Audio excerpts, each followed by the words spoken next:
Ah, à vous l'antenne. On a pris 3 minutes. Merci bien, cher Tidjane Diao. Nous sommes avec professeur Louise Fortes, qui est spécialiste en maladies infectieuses et en épidémiologie. Elle est également enseignante à la faculté de médecine de l'université Cheikh Anta Diop de Dakar et responsable de la prise en charge des patients Covid-19 ou plutôt au centre, bien, c'est ça, de traitement de l'hôpital Dalal Diao. Bonsoir, oui. Professeur. Merci. Bonsoir, Néharam. Comment se portent vos patients? Oui, mes patients se portent bien dans l'ensemble. Voilà, le CTE de Dalal Jam a ouvert le 27 mars. Nous sommes un CTE qui a une grande capacité. Nous avons une capacité de 200 lits. D'accord. Et voilà, donc en ce qui concerne les statistiques. Et vous arrivez à gérer ou...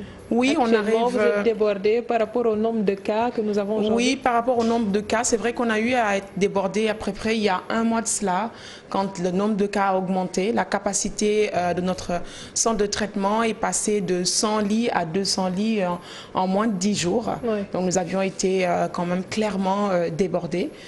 Depuis le début de la prise en charge, notre site a eu à prendre en charge déjà 700 cas Covid-19, parmi lesquels plus de 480 qui sont guéris, dont on a un taux de guérison de plus de 60%.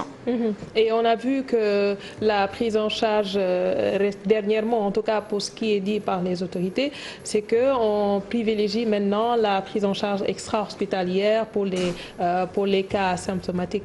Est-ce qu'aujourd'hui, cela peut apporter un souffle par rapport au travail que vous effectuez? Je dirais pas, parce qu'au départ, quand on hospitalisait les patients, il s'agissait beaucoup plus de patients asymptomatiques qu'on hospitalisait la majorité. Alors qu'aujourd'hui, en ayant changé la stratégie, les patients asymptomatiques, ils ne sont pas hospitalisés à l'hôpital. Donc, ils bénéficient d'une prise en charge extra-hospitalière. Par contre, maintenant, vu qu'on reçoit essentiellement des sujets âgés, des patients diabétiques, des patients qui ont des comorbidités, ça constitue quand même une surcharge de travail. Nous avons beaucoup plus maintenant de patients qui nécessitent une surveillance beaucoup plus rapprochée, parce qu'on sait, d'après les données, que ce sont ces patients-là qui risquent de faire des formes sévères et de décéder. Est-ce que vous avez les moyens qu'il faut pour ce travail-là? Oui, les moyens, en tout cas, au niveau de l'hôpital Dalal Jam, nous avons les moyens pour la prise en charge, la protection. Notre unité de réanimation va ouvrir incessamment. Voilà. Et aujourd'hui, comment se passe le suivi des contacts et tout? Ou vous ne vous occupez pas de ça? Non, nous, on ne s'occupe pas du suivi des contacts. Nous, on prend en charge uniquement au niveau du CTE des cas confirmés et des cas suspects qui arrivent au niveau de l'hôpital Dalal Jam. Nous assurons cette prise en charge. Comment appréciez-vous aujourd'hui les nouvelles mesures qui ont été prises concernant les restrictions? C'est vrai qu'en tant que personnel de santé, surtout personnel de santé en tout cas en première ligne, il faut dire, on est un peu stressé en se disant qu'avec ces nouvelles mesures, il se pourrait qu'il y ait une augmentation du nombre de cas. Comme on a pu le constater aujourd'hui, près de 130 cas positifs avec 30 cas communautaires. Oui. Donc peut-être qu'il faudrait vraiment craindre une augmentation du nombre de cas pour les derniers jours. Une augmentation de cas voudrait dire une augmentation du nombre de patients hospitalisés, une surcharge peut-être de travail. J'en reviens à ce que je disais hier au docteur Bakarja. Le fameux pic, a-t-il été atteint ou pas? Parce qu'aujourd'hui, moi j'ai l'impression qu'on a eu plus de cas que d'habitude. 134, c'est pas rien. Oui, c'est vrai que j'ai l'impression que cette histoire de pic, on a toutes les hypothèses possibles. En tout cas, moi, en tant qu'épidémiologiste, je dirais qu'on n'a pas encore, en tout cas, peut-être pas dépassé le pic, mais on est en plein pic. Je dirais plutôt, on est dans une phase stationnaire quand on fait la courbe du nombre de cas, en tout cas diagnostiqués au niveau du Sénégal. Il faut dire qu'au cours de ces 10 derniers jours, on reste avec un nombre constant variant entre 90 et 100 cas. Je pense que d'ici 10 jours, la semaine prochaine, d'ici 10 à 15 jours, nous saurons réellement si on a dépassé le nombre de cas. Mais si on regarde qu'aujourd'hui, il y a un assouplissement en ce qui concerne les mesures, l'ouverture des marchés, les transports interurbains, ensuite l'augmentation des cas communautaires. J'aurais tendance à dire que lorsqu'on regarde ces indicateurs, en tout cas je ne suis pas du tout en tant que personnel de santé rassurée en me disant peut-être qu'il pourrait y avoir une diminution du nombre de cas. Et le comportement des citoyens, ce que vous voyez? Oui, le comportement des Sénégalais, tout à l'heure en venant, j'ai regardé pour voir il y avait combien de personnes qui portaient des masques. J'ai envie de dire à la population sénégalaise qu'aujourd'hui la balle est dans leur camp et je ne cesse d'insister sur ça parce que j'ai l'impression qu'au niveau de la population sénégalaise, ils ont dit que bon, la lutte contre l'épidémie, c'est l'affaire du gouvernement, c'est l'affaire du ministère de la Santé. Alors qu'en tant que citoyens, nous avons notre rôle à jouer pour la lutte contre cette infection-là. Parce qu'aujourd'hui, les mesures de prévention, c'est la population qui doit se l'approprier. Il ne faudrait surtout pas qu'on comprenne que l'assouplissement de ces différentes mesures, c'est la fin de l'épidémie, on peut sortir, c'est les vacances, pas du tout. Au contraire, je pense qu'aujourd'hui, parce qu'on a été, je vais dire, en tant que gouvernement, peut-être qu'ils ont été contraints de voir, voilà, parce que c'est un impact également économique, oui, un impact également sur la sécurité sanitaire par rapport à cette épidémie-là. Je pense que les gouvernements, ils ont eu à prendre des décisions pas faciles devant cette épidémie, que ce soit le gouvernement sénégalais ou tous les autres gouvernements à travers le monde. Et maintenant, la population, c'est aujourd'hui, quand on regarde les différentes stratégies qui sont proposées pour le déconfinement, on voit clairement qu'aujourd'hui, il y a encore temps.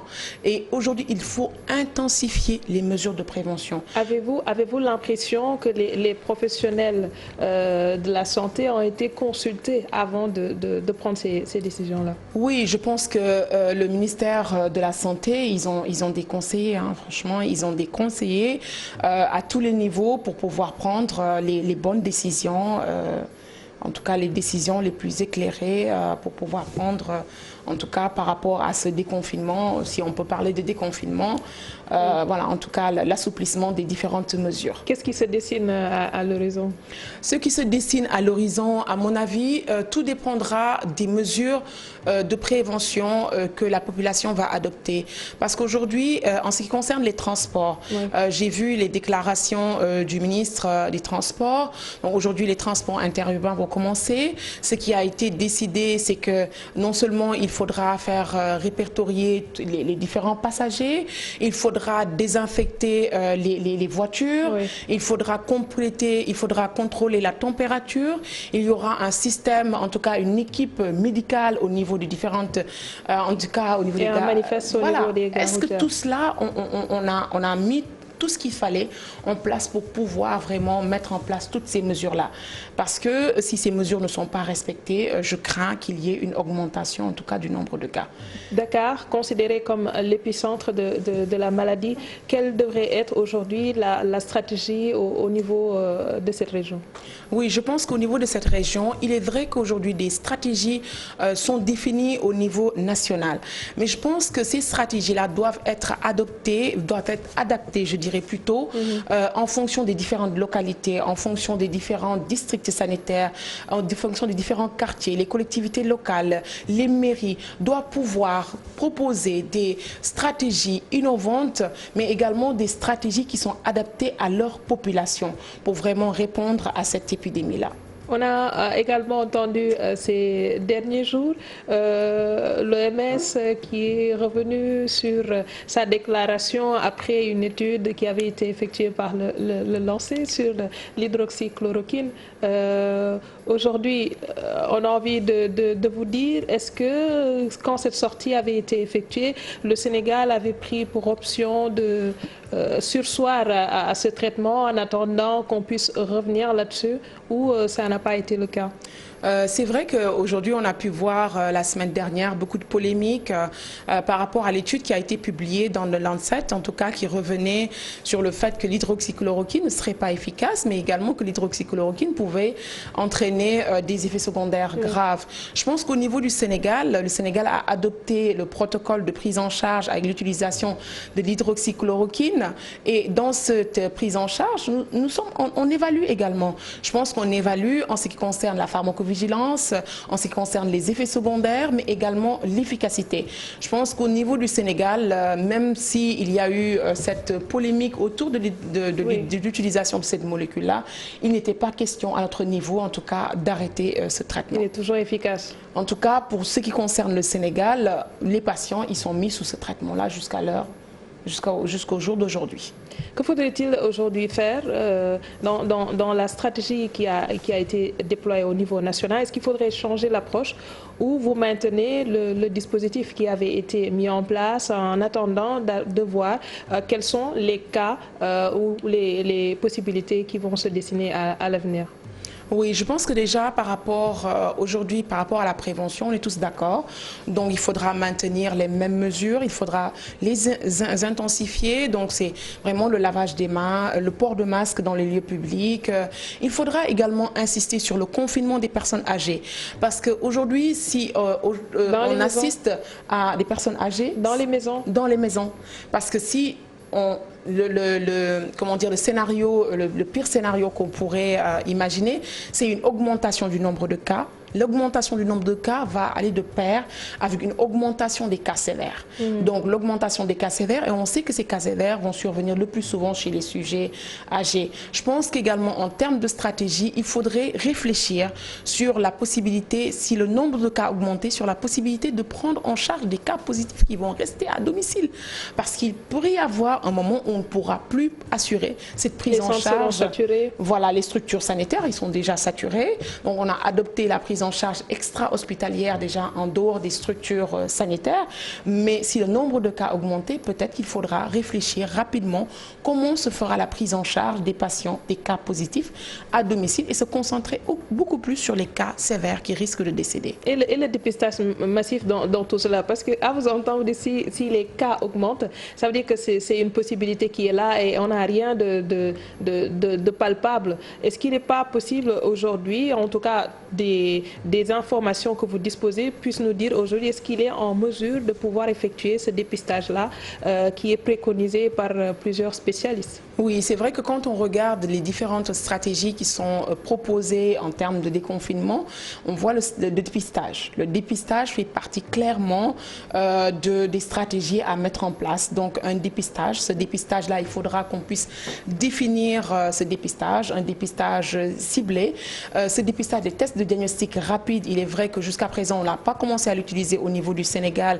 Il faudra bien évidemment utiliser des tests qui sont fiables pour évaluer un peu le degré, on va dire, le degré d'immunité de la population sénégalaise par rapport à cette épidémie-là. Combien de temps pourront tenir les centres ou les espaces qui ont été mis en place pour prendre en charge la question du Covid? Combien de temps vous pourrez retenir? Combien de temps on pourrait... Parce que nous, quand on est au mois de juin, les gens ont tendance à se dire, bon, il y a un desserrement, c'est vrai que peut-être on va bientôt voir le bout du tunnel, mais vous qui détenez peut-être des infos dont la masse ne dispose pas, combien de temps pourraient tenir ces structures-là? Bon, c'est vrai que pour la prise en charge des cas, ça se fait au niveau des hôpitaux. Combien de temps on pourrait tenir? Il est vrai qu'aujourd'hui l'épidémie... Le tableau est encore flou. Oui, parce qu'au départ, on se disait c'est 2 mois, on va arriver à gérer la situation.